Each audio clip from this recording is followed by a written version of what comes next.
to bring you in, Ben, because you've been warning about these partnerships between the private and the public sector. And here we've now got it mixing around in the murky field of the counter-terrorism operations. What do you think? I think that we're up against something evil, actually. That's what I think that we're up against.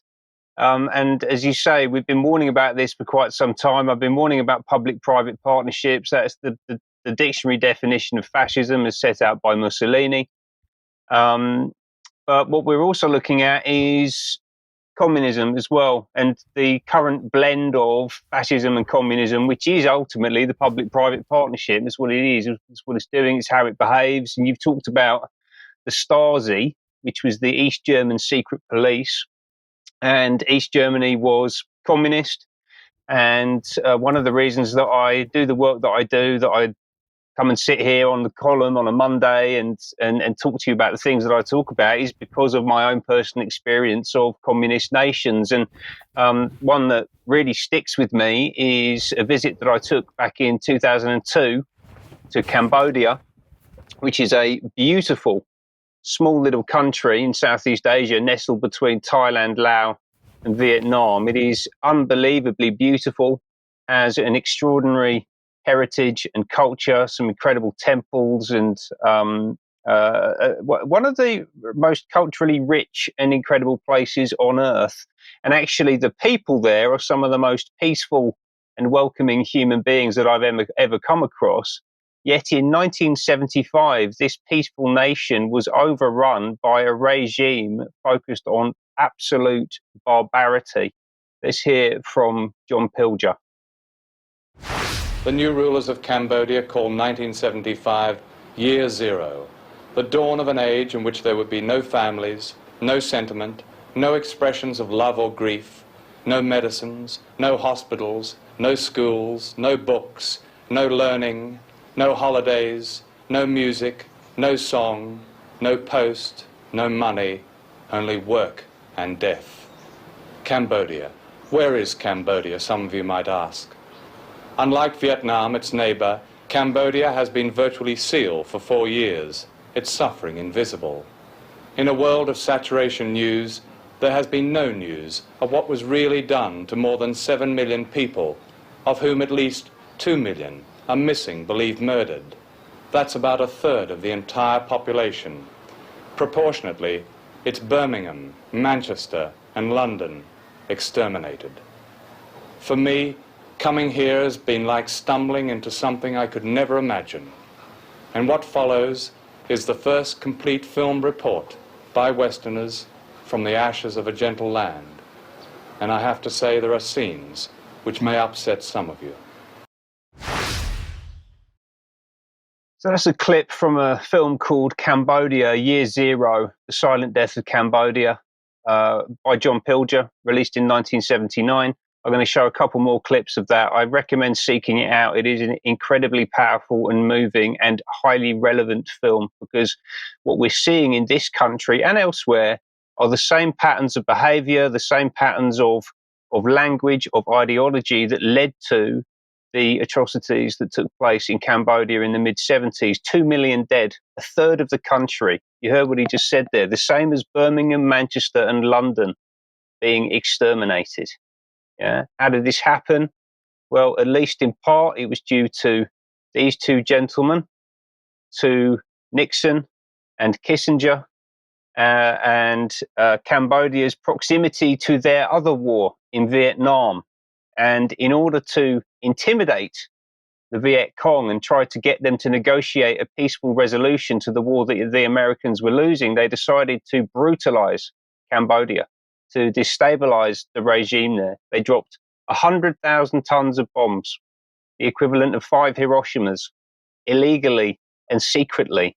Yeah, this was kept from the American people. They invented a term called collateral damage, which has entered common parlance. It's something that we hear all the time. They invented it. They invented the idea of friendly fire to provide cover for the atrocities that were taking place on the ground there. And what emerged from that conflagration?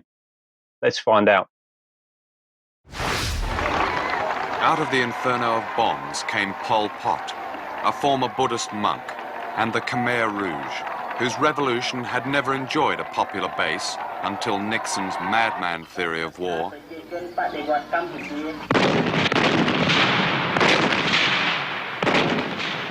The bombing upset the delicate balance of royalists, republicans, and communists.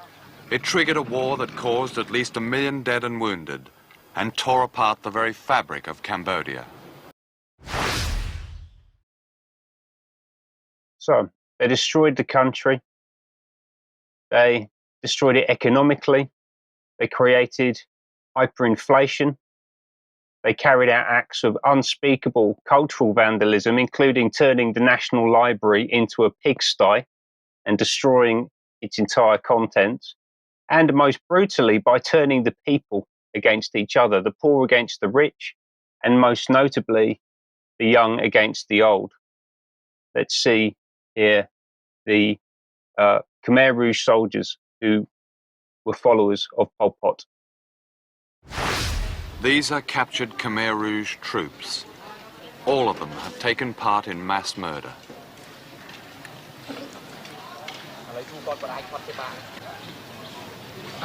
Why did they kill these people?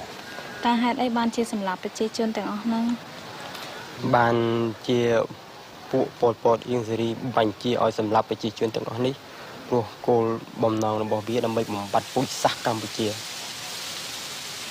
that the Pol Pot injury commanded to kill all these people. Would you ask them how many people they killed?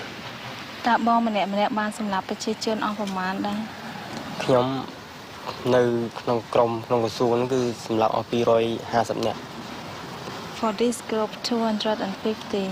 He killed 250? Yeah. And the other man? In his group is 2,500. How many were there in a group?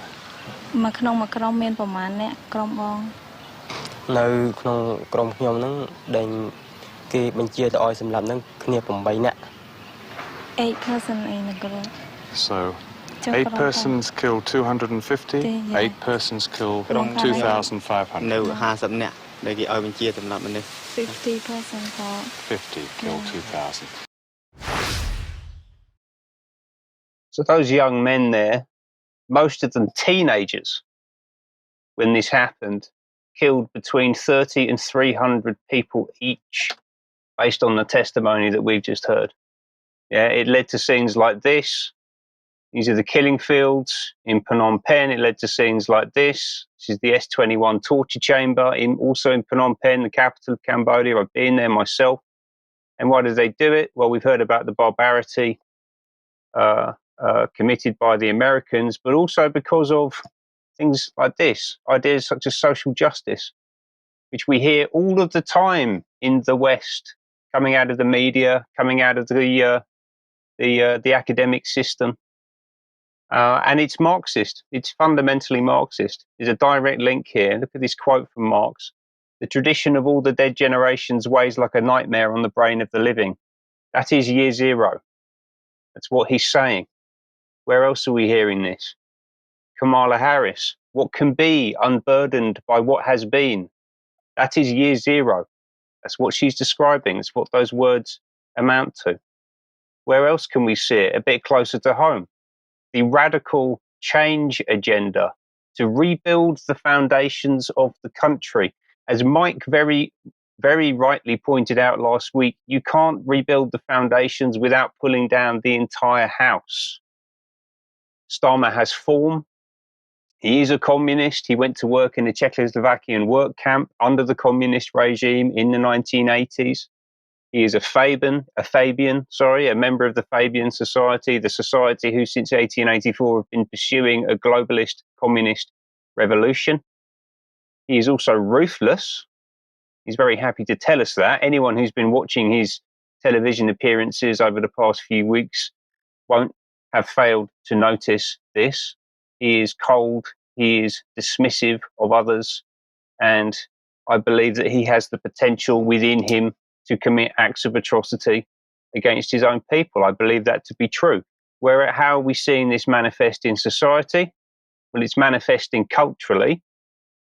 So we can see here that the Anglo-Saxon is being deleted from history by our own institutions. This from Nottingham.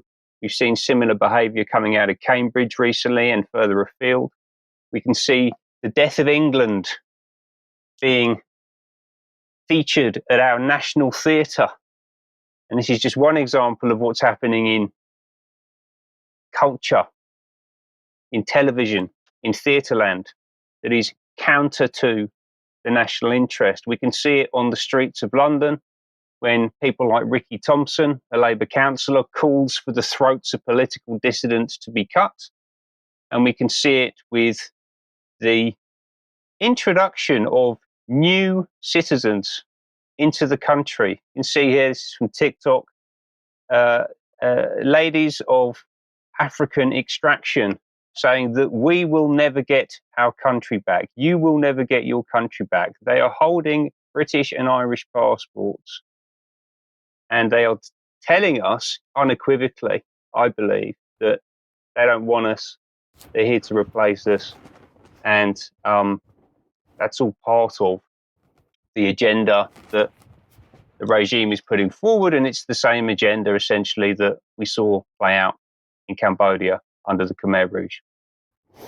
Ben, thank you very much. Really serious segment there, but it's one that needs to be talked about. And of course, what we've also got to realise is that every creed, every nationality that is present in UK today will be played against each other in order to push this agenda through.